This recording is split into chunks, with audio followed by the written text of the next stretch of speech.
Okay, let's read some more of the Suitcase Kid. We're up to chapter T is for time to go home. There aren't any buses in the middle of the night. Lakespur Lane is a long bus ride away. I wasn't sure how long it would take me to walk. I'd never been out that late at night before, certainly not by myself. The stars and the street lights stopped it being too dark. But it was still pretty scary. It was cold and strange, and all the streets seemed so empty, and yet whenever a car went by or a man walked past, I shrank away from them. I tried to think of poor little Radish stuck down the tree, but I couldn't stop thinking about poor little me too. I remembered all the things Mum and Dad had said about strangers, and when a man slowed down when he saw me and said, "What's up, dear? Why are you out all on your own at this time?" I shot past and went flying off down the street. He called after me and then started running too. I ran faster, heart thudding, feet pounding, dodging down an alley and round someone's garden and down another passage and out into another road and then another, running and running and running. And when at last I stopped, spread-eagled against a wall with a great tearing stitch in my side, the man was nowhere to be seen. He might have been a kind man trying to look after me. He might have been a monster ready to make off with me. There was no way of telling.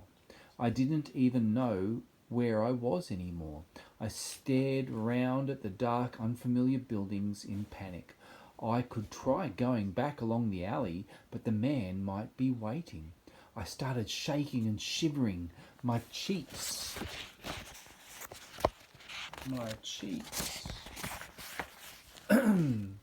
got a bit wet.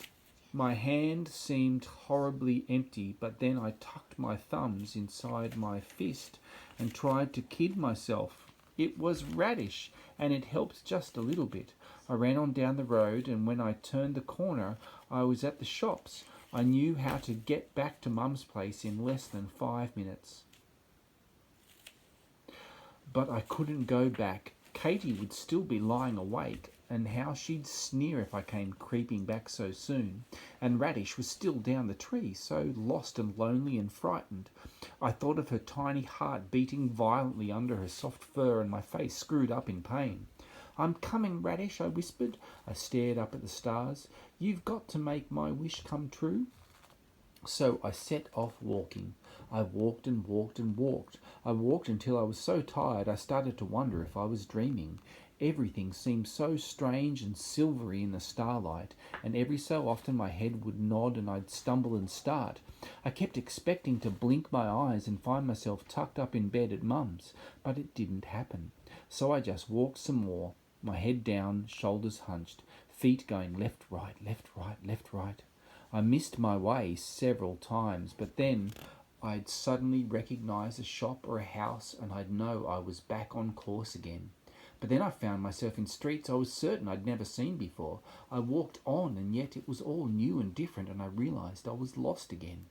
I tried going back, but I kept getting to corners and not knowing whether to take the left turn or the right. So in the end, I kept on walking anyway, and after a while I stopped thinking about finding the way.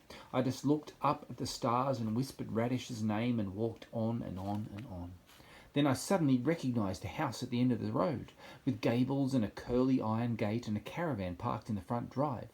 It was Eileen's house, and she went on holidays in that caravan, and we'd swung on that gate together when she was probably asleep in her bedroom under the gables right this minute. "Eileen's house," I whispered. Then I'd somehow missed Lakespur Lane altogether. I'd bypassed the school. I was back in my own old territory, the other side of the school, the part of the town where I never went anymore. If this was Eileen's house, then I knew what was down the road and round the corner. I stood still, shivering. No, I had to go.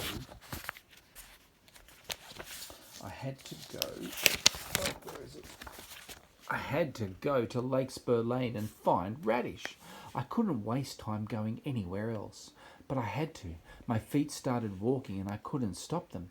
I went past Eileen's house, past all the other houses in the road, with their neat privet hedges and their pointed roofs making a zigzag pattern against the starry sky. I got to the corner. I stood still again, holding my thumb. Then I started walking very, very slowly. I could see it in the starlight, a cottage at the end of the road. I could only see in black and white, but it was easy to paint in the colours. A white cottage with a grey slate roof and a black chimney, and a bright butter yellow front door.